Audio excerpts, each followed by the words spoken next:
La noticia más inesperada y aquella que causa tanto dolor al ser humano es la muerte.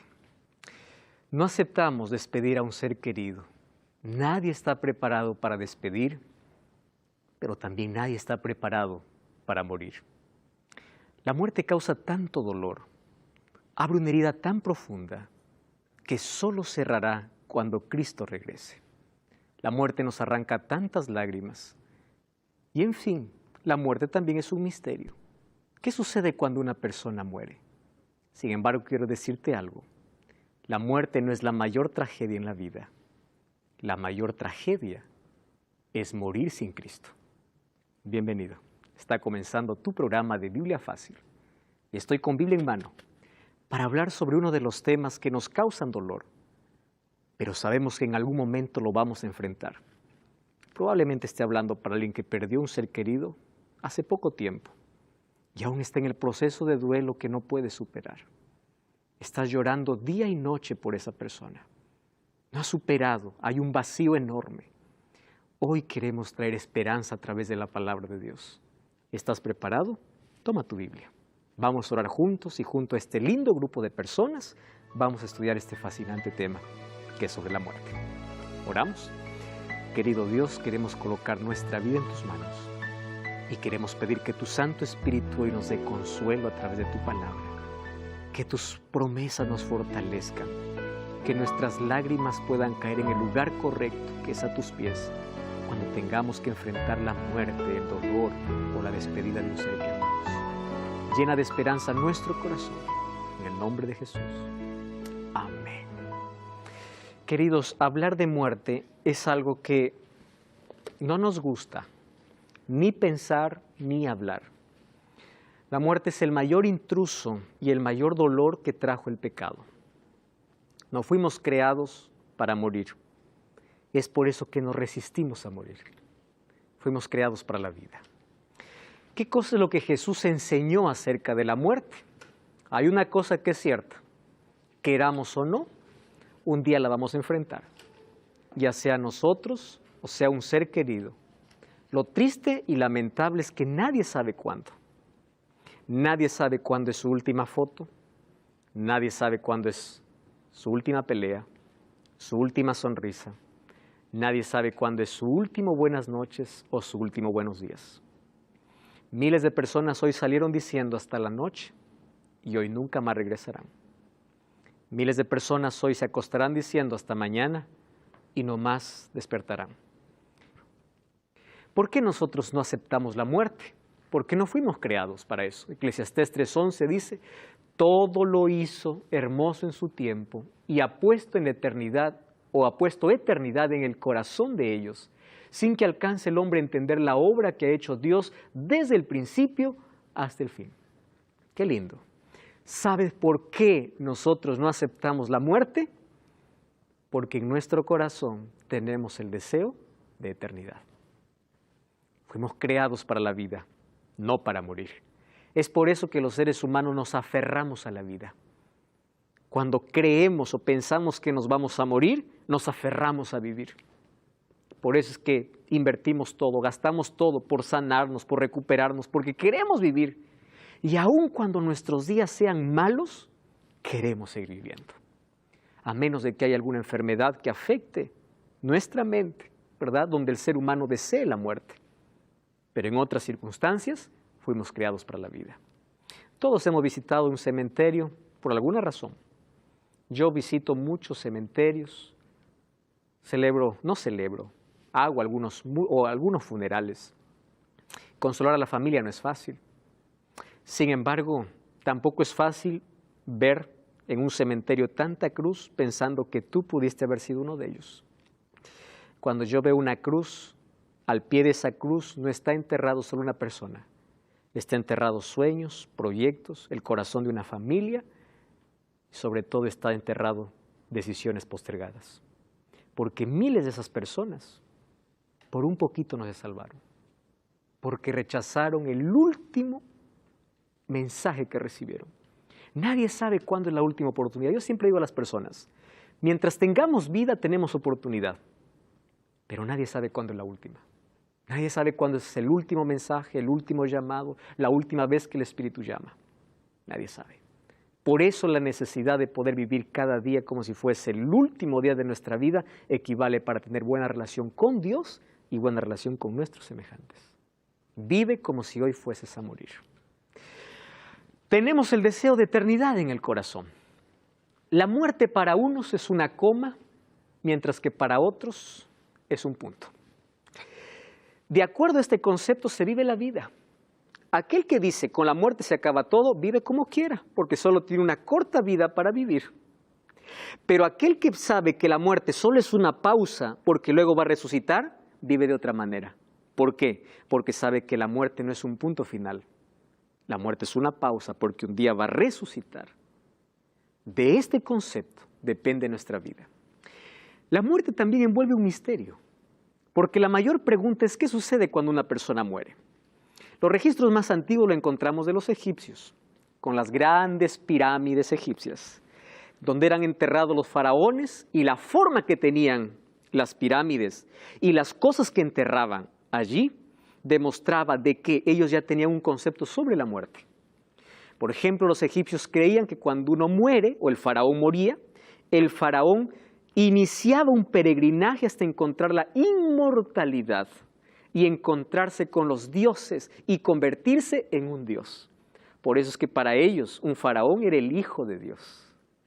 Y es por eso que les enterraban con sus enseres, les enterraban con comida, con sus siervos, porque ellos creían de que ellos iban a una lucha constante hasta encontrar la inmortalidad. Pero esto no es bíblico. Esto es paganismo. Era el concepto que ellos tenían. Lamentablemente el concepto de Egipto influyó mucho en los griegos. Y los griegos desarrollaron otro concepto de muerte. Por ejemplo, para los griegos, una persona que moría iba al Hades, ¿verdad? Iba a la sepultura, pero los buenos tenían un lugar y los malos tenían otro lugar. Además, los griegos desarrollaron una filosofía que hoy se proclama en las iglesias. Me da tanta tristeza cuando yo veo a alguien pensar de que cuando uno muere algo sale del cuerpo, porque eso no es Biblia, eso es filosofía griega. Quien desarrolló aquella filosofía de que cuando una persona muere, algo sale y ese algo que sale se llama alma, que se va a deambular o se va al paraíso, se va al purgatorio o se va al infierno. Eso no es bíblico. Eso viene ¿de dónde? De Platón. Platón ya desarrollaba una filosofía. Otros piensan que una persona va a un camino de luz para reencarnarse y se reencarna. Otros piensan que el espíritu sale y él es inmortal. Miren cuán astuto es el diablo. El diablo le dijo a Adán y Eva, coman del fruto, no morirán. ¿Qué cosa les había dicho Dios? Morirán. ¿Qué cosa dijo el diablo? No morirán. Préstenme atención. El primer mensaje diabólico fue, no vas a morir. ¿Correcto? Fue el primer sermón, no de Dios. ¿De quién? Del diablo. Miren cómo está disfrazado hoy. Una persona muere, pero no muere en sí, porque algo sale que sigue viviendo. Eso no fue ni siquiera filosofía griega. Eso vino desde el jardín del Edén con la primera propuesta del diablo. Es decir, la muerte no es muerte en sí. Quien muere, no muere en sí. Porque es verdad que mueres, pero algo sale. Quiere decir que sigues vivo. Y nosotros hemos entendido que nadie tiene inmortalidad en el pecado. Seremos inmortales ¿cuándo? Cuando Cristo regrese y nos transforme. Pero la mentira del diablo hoy está disfrazada. Infelizmente, miles de personas creen en eso. Platón, ¿qué cosa pensaba?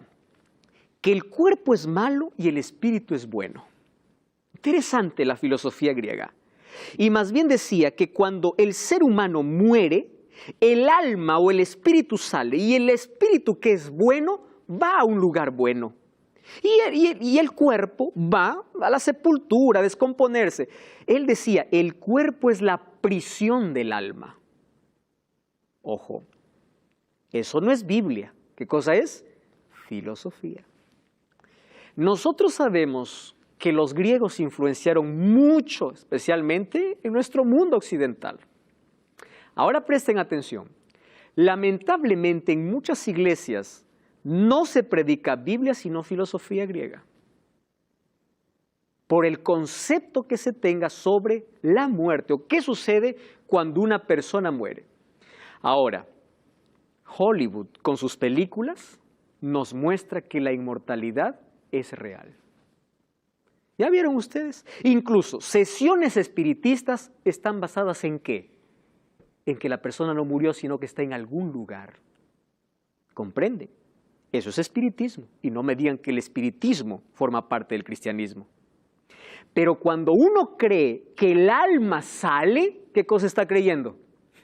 Está creyendo que yo puedo comunicarme con los muertos. Y según Deuteronomio capítulo 18, versículo 10 al 12, comunicarse con los muertos es abominación a Jehová. ¿Por qué es abominación? Porque no te estás comunicando con un ser que perdiste. Es Satanás mismo quien está tomando la forma para hacerte creer.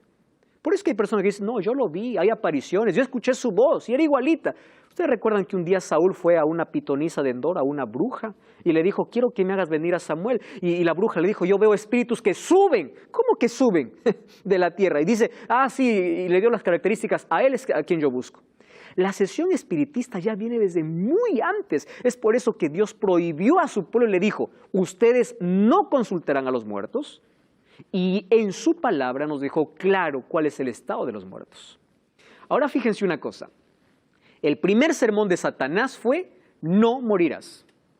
Y ese sermón diabólico, lamentablemente, se está predicando.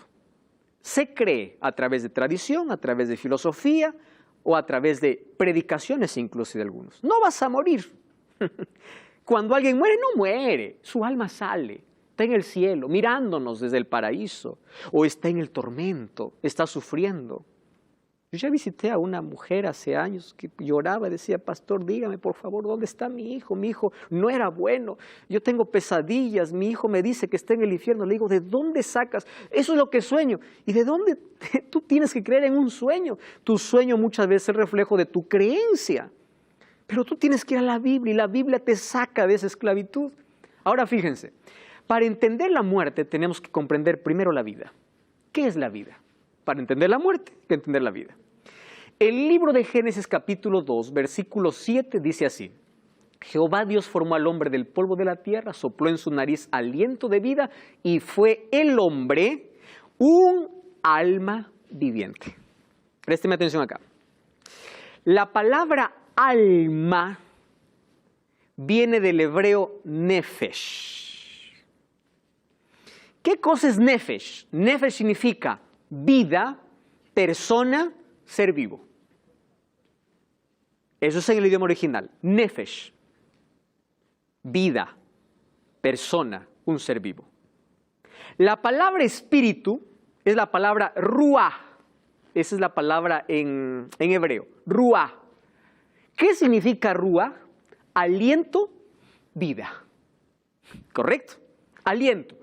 Soplo, vida, eso es ruah. ¿Cómo Dios formó al hombre? Del polvo de la tierra y sopló ruah, aliento de vida. Entonces el hombre vino a ser ¿qué cosa? Vino a ser un nefesh. ¿Qué cosa es nefesh? Un ser vivo, un alma. ¿Cuál es la diferencia en el asunto de creencia sobre que el ser humano es un alma y tiene un alma? Miren, la diferencia es grande. La filosofía griega dice, el ser humano tiene un alma. Por eso que cuando muere, el alma sale. Eso dice la filosofía. Pero la Biblia no dice eso. La Biblia no dice que el ser humano tiene un alma. La Biblia dice que el ser humano es un alma. ¿Encuentra la diferencia? Mientras que los griegos decían, tiene, porque cuando muere sale el alma. La Biblia dice, no, tú eres un alma. Tú eres un ser vivo. Y la diferencia es grande, porque una vez más, aquí les voy a hacer recordar en la primera lección que vimos, cuando nosotros leemos la Biblia, tenemos que pensar que la Biblia no fue escrita en nuestro contexto cultural. Para los hebreos, alma no habría problema. Por eso es que ellos decían alma, alma. Cuando a un hebreo le decías alma, él pensaba en un ser humano. Pero cuando un occidental, que somos nosotros, leemos alma, ¿qué cosa pensamos? Ah, alma es algo que sale. Eso no es bíblico. ¿Eso qué cosa es? Filosófico. Ya que hay una batalla entre la filosofía y la Biblia. ¿Correcto? Ahora fíjense, entonces, en conclusión, Dios hizo un alma. El ser humano es un alma. El ser humano no tiene un alma, sino es. Tú eres un alma. Ahora, ¿qué más dice la Biblia? Aquí voy a poner una ilustración. ¿Qué cosa es la vida? Es como una lámpara más electricidad. Polvo de la tierra más soplo de vida. ¿Qué cosa es?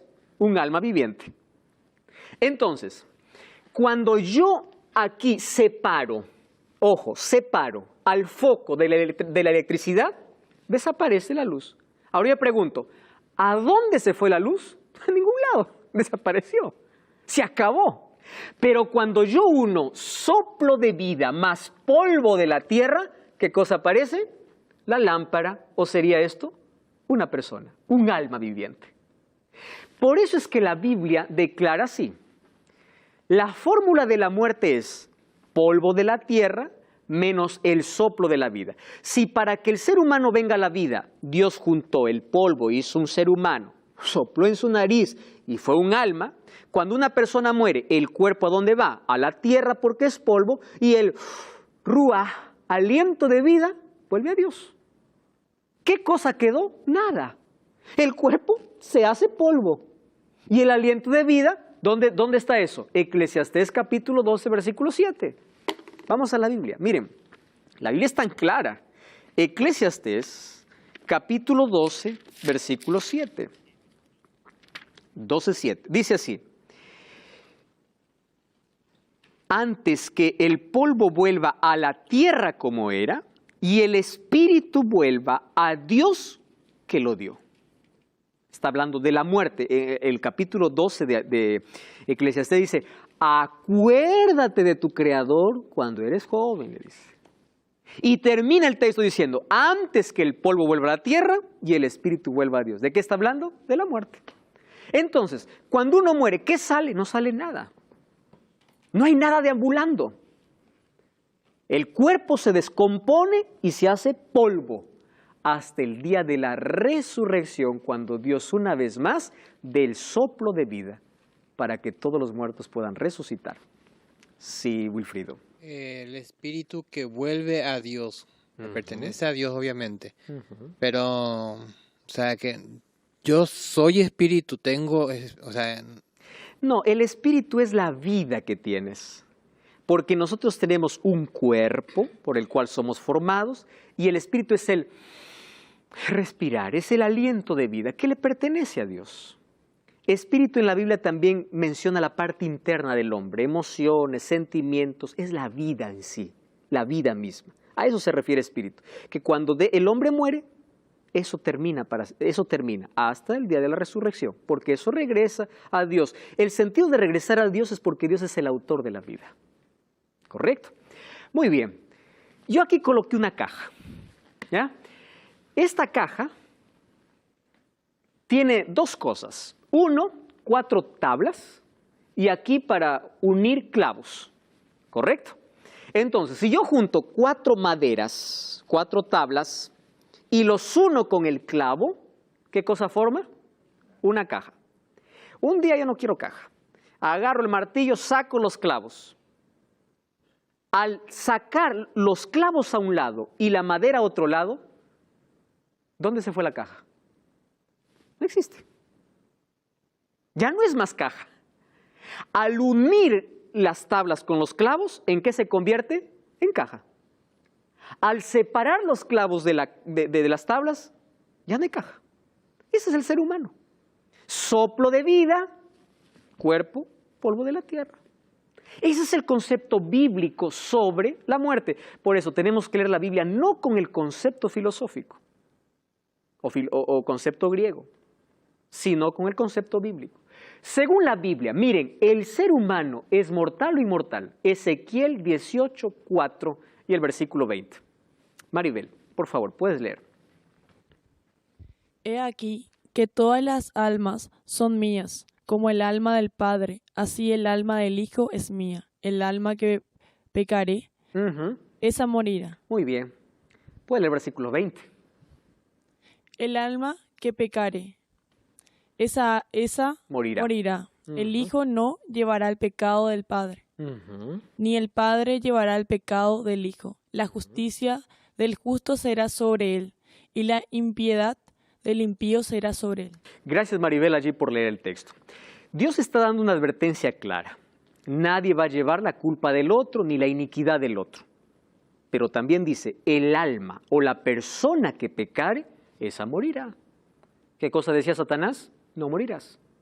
¿Qué cosa dice Dios? Sí morirás. Entonces, nosotros decidimos a quién creer, a la serpiente o a Dios. ¿Correcto? Creemos lo que dice una película o lo que dice la Biblia. Lo que dice la Biblia realmente es lo que dice la filosofía. Eso es una cuestión ya de decisión personal. Sin embargo, nuestra cultura, nuestras tradiciones, lamentablemente están basadas en el paganismo y no en la Biblia. Y es por eso que hoy tenemos un concepto equivocado sobre la muerte. La Biblia es clara y dice, el alma que pecare, esa morirá. Entonces, si alma es una persona, y si una persona cuando muere, muere de verdad, no hay nada que salga. ¿De dónde viene la idea entonces que cuando una persona es buena va al paraíso, la otra va al tormento o la otra va a un lugar que se llama purgatorio? Y con una oración yo puedo sacarlo del purgatorio. Miren qué peligroso es eso. Porque si a mí me salvan de muerto, ¿para qué me voy a arrepentir de vivo?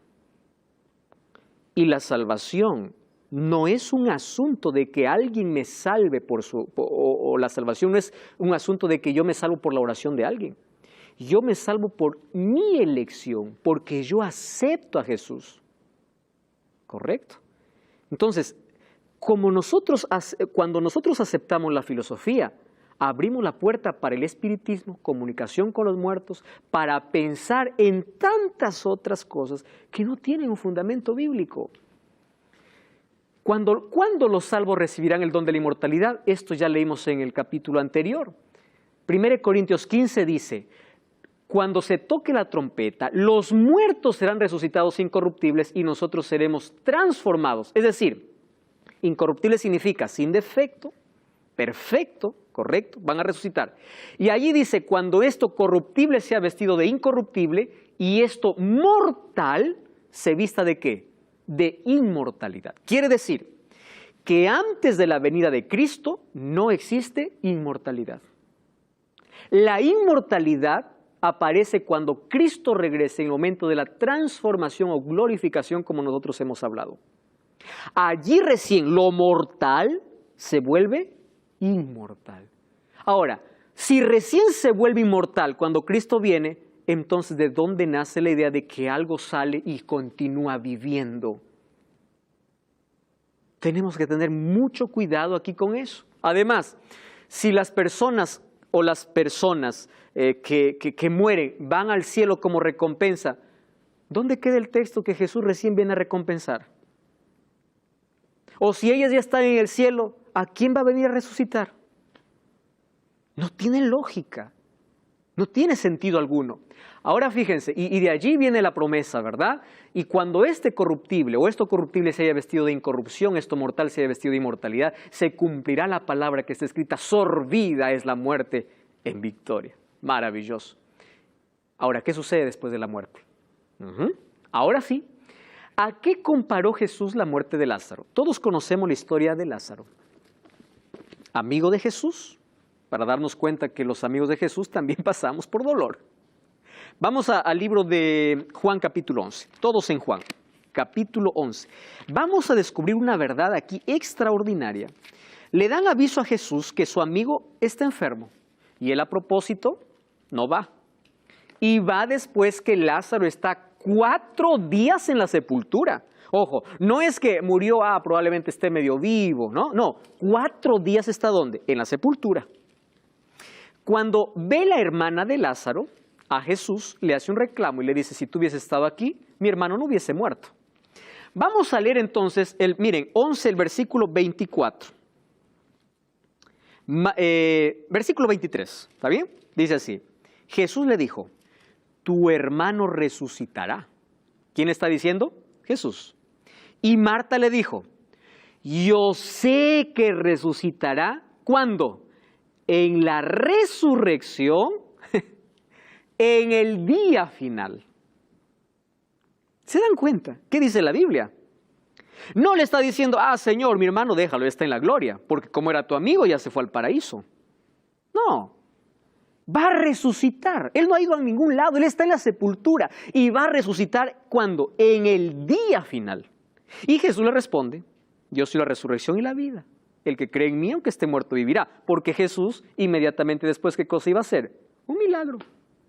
Jesús le dice a sus discípulos, vamos a despertar a Lázaro porque él duerme. Es la referencia donde Jesús, a aquellos que mueren en Cristo, ¿cómo los llama? Solamente están durmiendo. ¿Por qué durmiendo? Aquí viene la enseñanza. Cuando uno duerme entra en un estado de inconsciencia. Entonces los muertos nada saben, dice Eclesiastés 9, 5 y 6. Ya no participan de nada, están en un estado de inconsciencia. Ellos pueden estar polvo 1000 años, pero para ellos no pasa el tiempo. Murieron en el año 1000. Abre los ojos, para ellos no pasó el tiempo. Han pasado más de 3000 años y para ellos no pasó el tiempo, porque la muerte es un estado de inconsciencia. Y Jesús le dice, tu hermano resucitará. Hoy estamos hablando sobre la muerte. Tenemos muchos otros aspectos para comprender. No cambies el canal y estamos de regreso. Este es Biblia Fácil.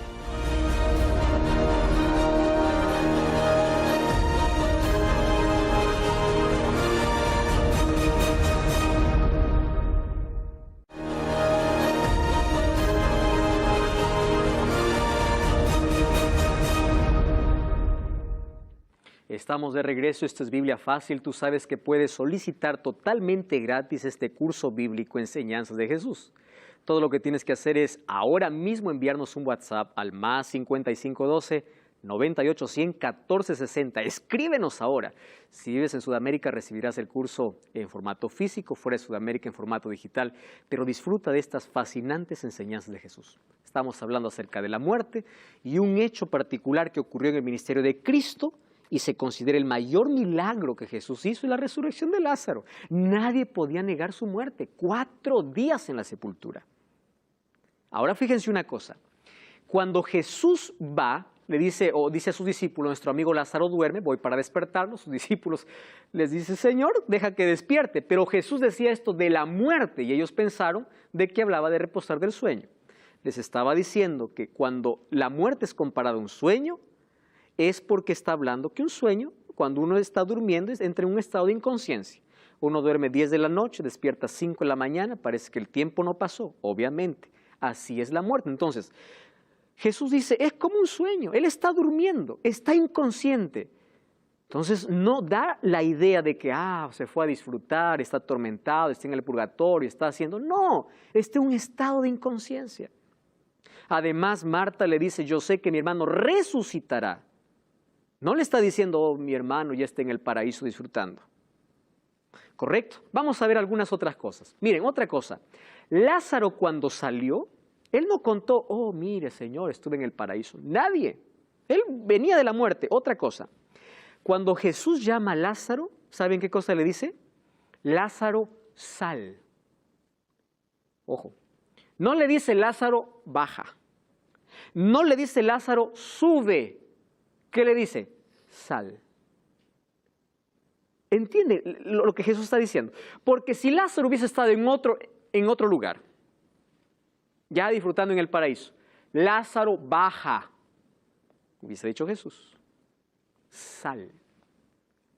Porque un muerto, el cuerpo vuelve al polvo y el aliento al autor de la vida y no hay nada fuera de ello. ¿Correcto? Ahora fíjense. ¿Cómo describe la Biblia el estado de los muertos? Salmo 6:5 dice, en la muerte no hay memoria. En el Seol, Seol es sepultura, ¿quién te alabará? Nadie, ¿correcto? Ahora, Eclesiastés 9:5. Los vivos saben que han de morir, pero los muertos nada saben. No tienen paga, su memoria es puesto en olvido. No saben nada, no participan de nada. Ah, no, yo me comuniqué con fulano de tal. No es esa persona. Cruzar la línea del espiritismo es hablar con el mismo demonio. Satanás puede tomar la forma humana, hacernos escuchar las voces de nuestros seres queridos para atraparnos en esta grande mentira sobre la inmortalidad del alma. ¿Qué sucede cuando una persona muere? Dios dijo en Génesis 3:19, con el sudor de tu rostro comerás el pan hasta que vuelvas a la tierra, porque de ella fuiste tomado, polvo eres y al polvo vas. Y allí Salmos 146 dice, sale su aliento y vuelve a la tierra. Miren esta expresión, sale su aliento, vuelve a la tierra. En ese mismo día perece todo. No hay más acción, no hay más actividad. Esto es Biblia, esto no es filosofía. Por eso el libro de Deuteronomio capítulo 10, versículo 18, 10 al 12, Dios condena la práctica de comunicarse con los muertos. Allí dice, no se ha hallado en ti quien haga pasar su hijo o su hija por fuego, ni quien practique adivinación, ni agorero, ni sortilejo, ni hechicero, ni encantador, ni adivino, ni mago, ni quien consulte a los muertos. ¿Por qué? Porque esto es abominación para con Jehová. ¿Por qué es abominable? Porque tú estás yendo a un terreno oscuro y prohibido. El libro de Isaías capítulo 8, versículo 19, ¿qué cosa dice? ¿Consultará el pueblo a los muertos en lugar de consultar a su Dios? Entonces, aquí yo voy a responder una pregunta que muchos se pueden hacer. Si no existe un alma sufriendo, ¿por qué Jesús contó la parábola del rico y Lázaro? Que eran dos personas que cuando murieron, uno fue a la gloria y el otro se fue al tormento. ¿Han escuchado ustedes esa parábola? Hoy vamos a responder. Correcto, vamos a abrir la Biblia, Lucas. Vamos al libro de Lucas capítulo 16 y ahí está la historia que Jesús contó, porque esto para muchos dicen, no, está equivocado, porque aquí Jesús está diciendo. Está en el capítulo 16 de Lucas, quédense allí porque les voy a decir algunas otras cosas interesantes. ¿Está bien? Lucas 16, ¿están todos ahí? Muy bien, presten atención acá. Recuerdan que en el primer capítulo yo les dije que cada género de la Biblia tiene una manera de ser interpretada. Por ejemplo, la poesía se interpreta de una manera, la profecía de otra manera. Cuando David dice, Jehová es mi pastor, nada me falta. ¿Quiere decir que el ser humano es oveja? No, es una metáfora. Eso es poesía.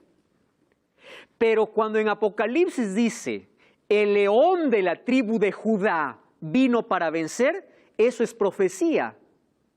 Y es un símbolo que se está usando para representar a ¿quién? A Cristo.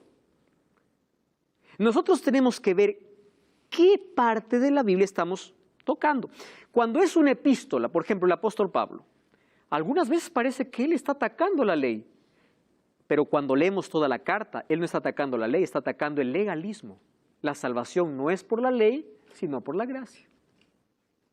Tenemos que comprender el contexto. Ahora fíjense, Lucas capítulo 16, desde el capítulo 15, Jesús viene contando parábolas. Cuando leemos una parábola, Jesús no quiere, o Jesús no estaba colocando una doctrina. Préstenme atención acá.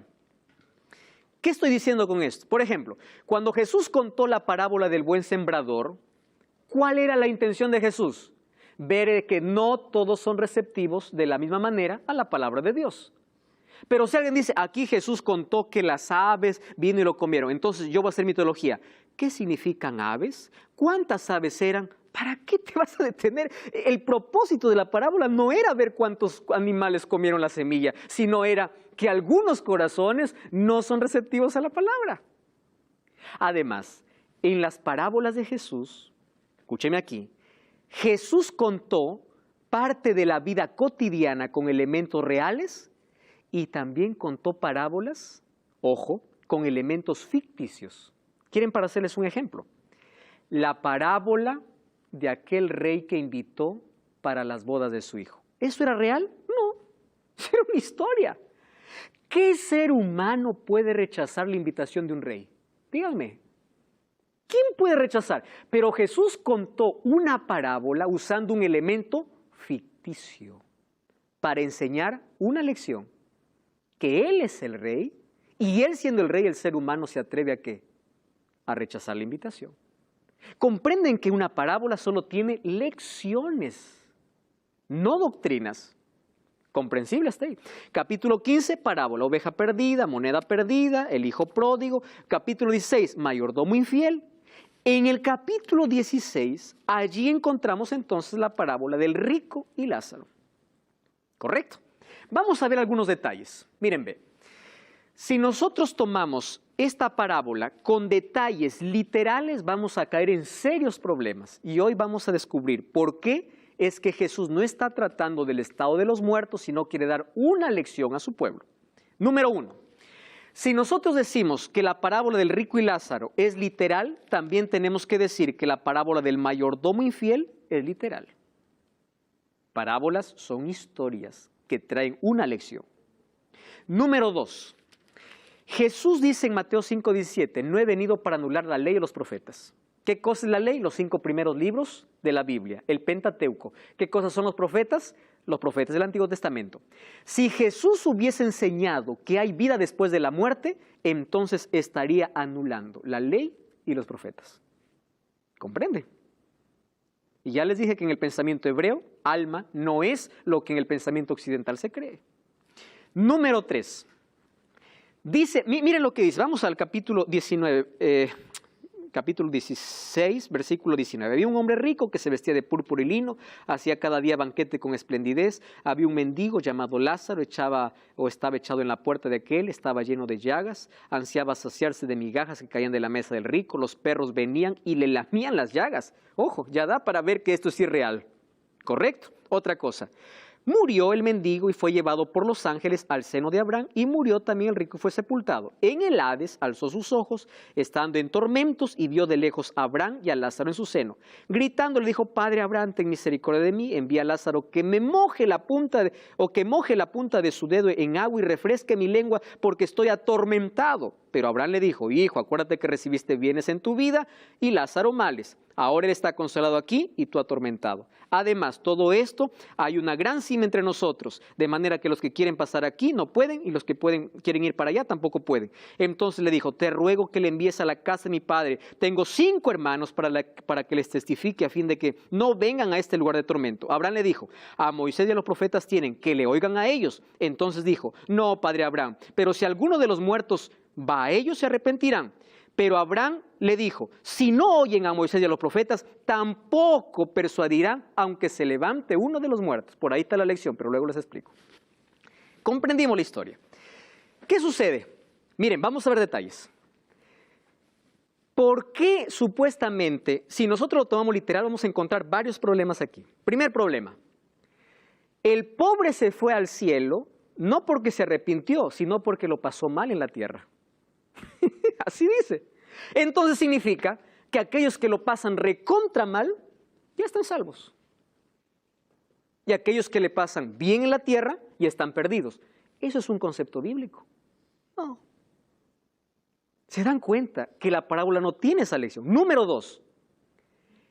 ¿En qué parte de la Biblia dice que existe el seno de Abraham?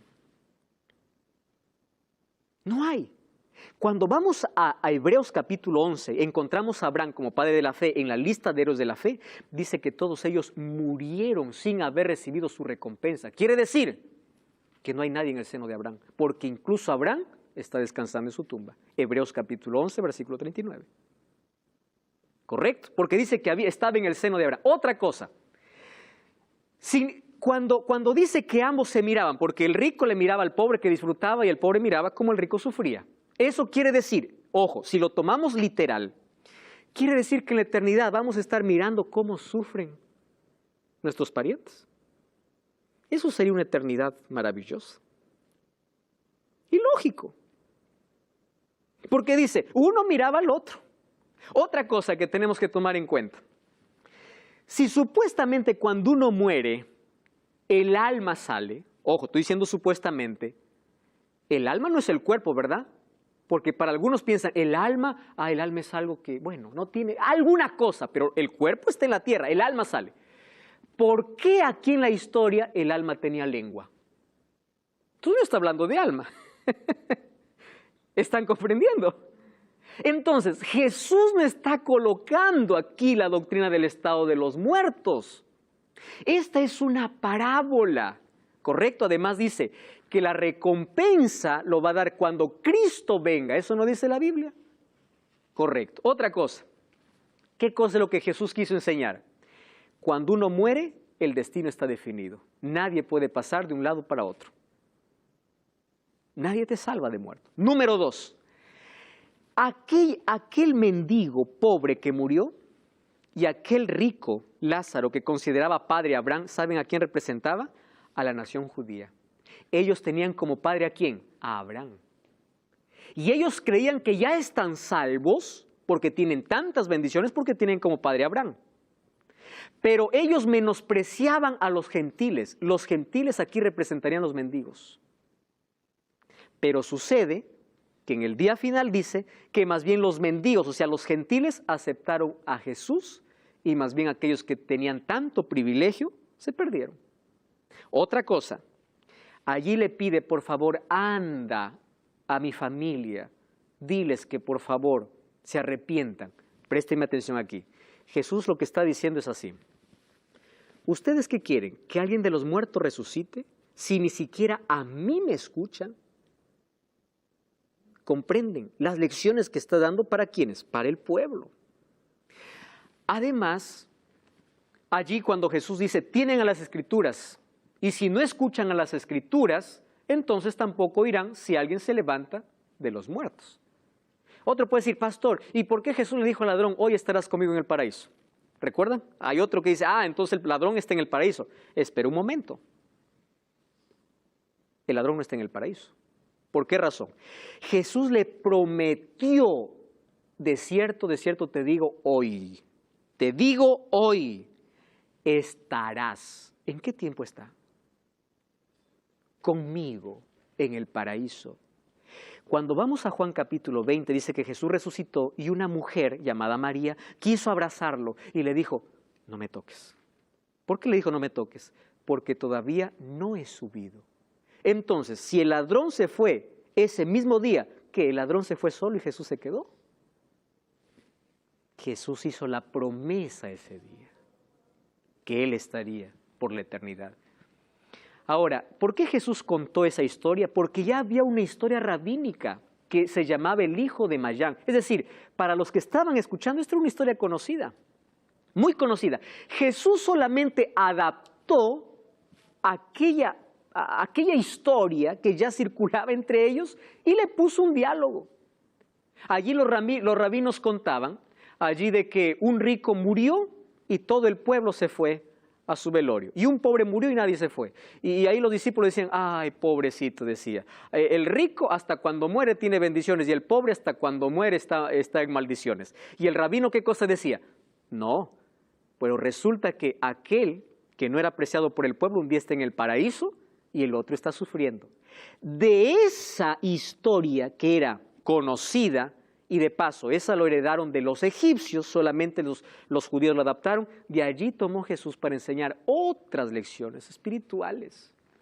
Ahora en la Biblia aparece la palabra infierno, como la palabra sepultura, o Hades, Tártaros, o Sheol, como sepultura. ¿Correcto? Cuando se habla de infierno se está hablando de sepultura. No se está hablando de un lugar de tormento. Ahora nuestra mayor garantía es que un día Jesús venció la muerte. Y si Él venció la muerte, Él puede traernos vida. Apocalipsis 1:18 dice, yo tengo el poder, yo tengo las llaves de la muerte. Queridos, La muerte no es una tragedia, la tragedia es elegir la muerte en vida, es decir, morir sin Cristo. El último enemigo vencido será la muerte. Un día diremos, ¿dónde está, oh muerte, tu aguijón? ¿Dónde, oh sepulcro, tu victoria? ¿Y saben qué cosa es lindo? Que la muerte no tiene la última palabra. La muerte también tiene sus días contados. Y un día la muerte acabará. Hoy cuando visitamos un cementerio vemos tantas personas que tuvieron probablemente oportunidad de salvarse y se perdieron porque no aprovecharon la oportunidad en vida. Yo no sé si todos los que estamos aquí extrañamos a alguien que ya no está con nosotros.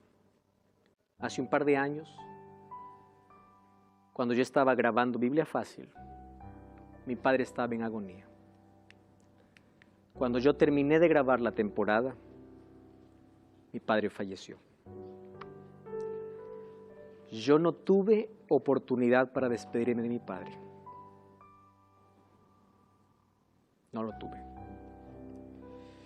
En ese viaje hasta llegar a casa, solo los recuerdos de todo lo lindo que se vivió, era todo lo que me quedaba. Todo. Sin embargo, allí en el funeral, yo pude experimentar más que nunca que la esperanza es superior al dolor. Yo tengo la esperanza de que un día voy a abrazar a mi padre. Si aquí nunca pude despedirme, un día lo abrazaré para contarle todo lo que él no supo, mientras él ya no estaba. Y es probable que tú también sufras por la ausencia de un ser querido. Quiero que me entiendas algo. La muerte no tiene la última palabra. Probablemente estás con dolor en el corazón. Probablemente el proceso de duelo te dure por mucho más tiempo. Pero créeme una cosa, aquel que elige a Cristo elige la vida. Aférrate a Jesús. Un día los muertos en Cristo resucitarán. ¿Cuántas madres nunca se despidieron de sus hijos porque lo perdieron en un accidente? ¿Cuántos hemos perdido un ser querido? Cuando llegan las reuniones familiares siempre hay un lugar vacío.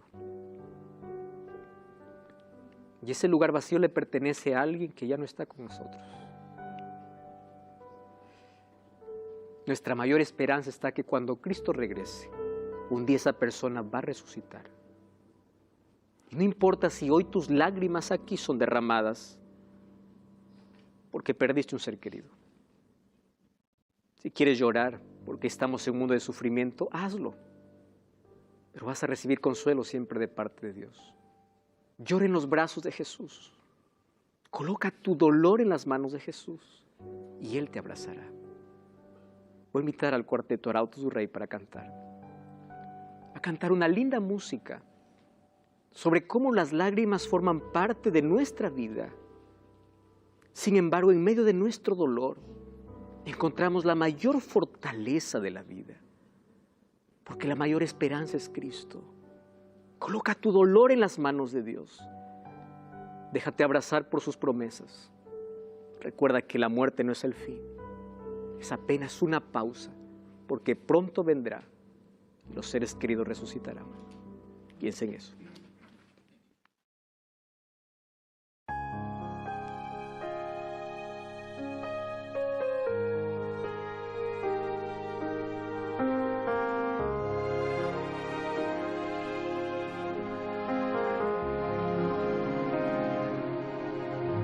Tal vez toda tu fuerza se acabó. Tal vez tu gran dolor tan solo comenzó. Nadie conoce el mañana y nadie sabe qué vendrá. No sabemos si es tormento o huracán. La vida a veces nos sorprende con crueldad y nos enfrenta con la dura realidad.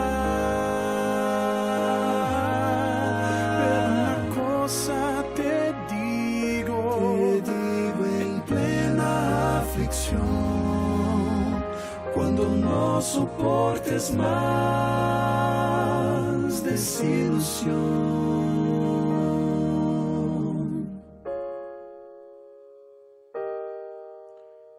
Llora, llora, derrama así tus lágrimas. Llora tus angustias con tus dolores y aflicción. Llora, llora, derrama así tus lágrimas, mas déjalas que caigan cuando te encuentres en brazos de Jesús.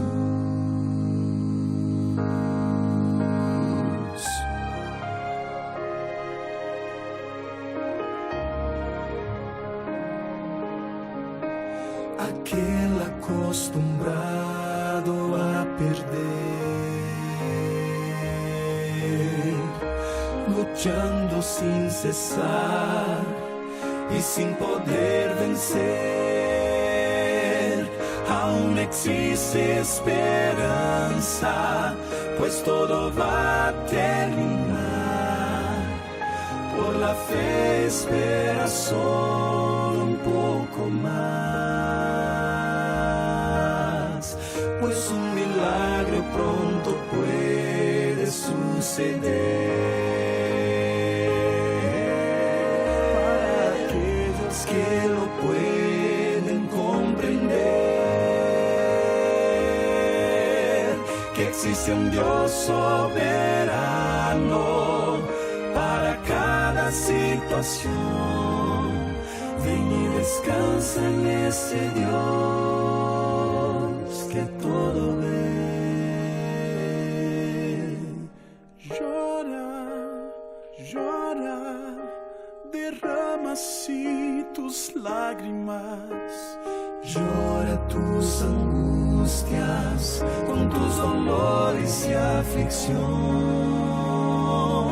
Llora, llora, derrama así tus lágrimas, mas déjalas que caigan cuando te encuentres en brazos de Jesús. Confía en el poder del Salvador. Confía en Jesús, en su amor. Un día entenderás, pues Él te explicará lo que no entendiste acá.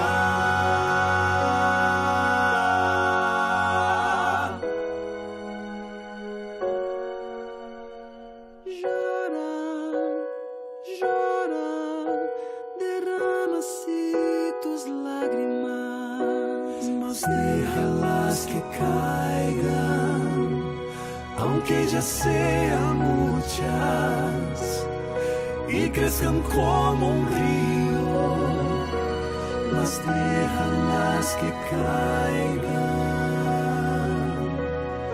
cuando te encuentres en brazos de Jesús.